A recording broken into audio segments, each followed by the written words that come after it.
Welcome to Kyber Lab episode 16. In this fight, we're looking at Mothma with K2SO and Cassian Andor versus General Grievous with B2 Super Battle Droid and IG-100 Magna Guard. Goal of Kyber Lab is to match your banners, remove RNG, and avoid mistakes.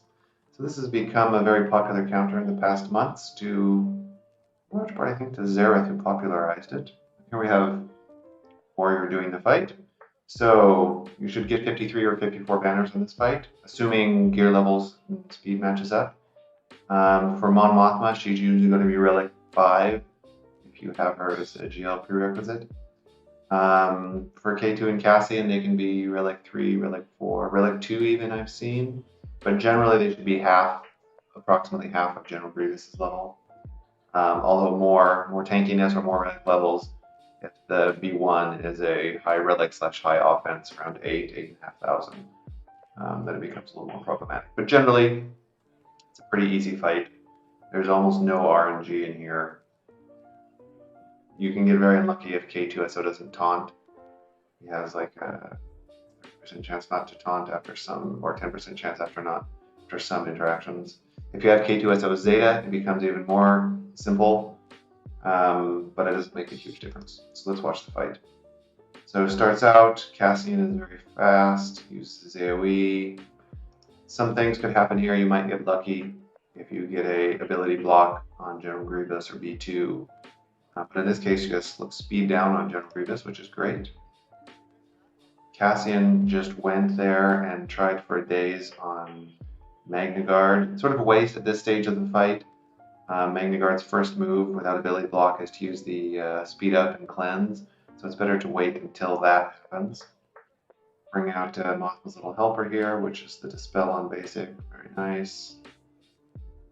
AoE, there's the cleanse and speed up, so now is when you want to use Cassian or K2SO's days on B2, preferably.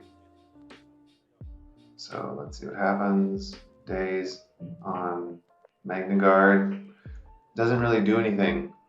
Like, you should never be targeting Magna Guard, so you're not worried about his counterattacks. And you want B2 to not be AoEing and generating turn meter.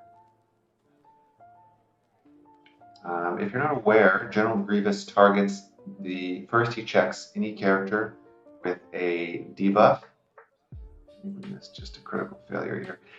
I backed up a moment. He targets any character with a debuff on it. He first checks for that. And then he'll go at the lowest health character, but he always checks if there's a debuff active.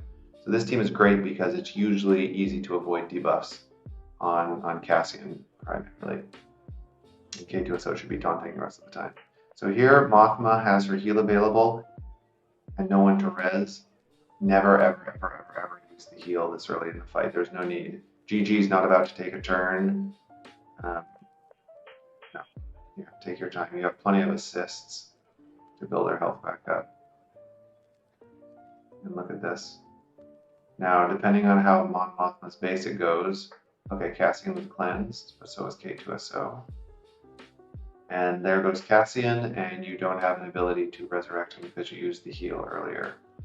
It's okay if you lose the character early. That happens sometimes. Rare, but it happens. You got unlucky with K2SO not being able to taunt with buff immunity. But if you use your heal early, you're just throwing the match. I mean, you can use the heal early and still win, but there's no real good reasons to do so. So we'll see here shortly. Yeah, it gets down to B2. Nice. Maybe can stall long enough. So promoting the little soldier is good because he can do his rally and generate some additional. No, never mind, he can't do anything. Oh, kill Magna Guard, that's nice, but doomed your team to death. And that's that. Really, it's just very easy to win if you don't use the heal first move from Mothma. And you can get a little bad RNG, which did happen in this fight due to K2SO it's not taunting due to the buff immunity. And some bad luck, he had one turn where he could have taunted. But still very easy to win if you avoid the simple mistakes. Cheers.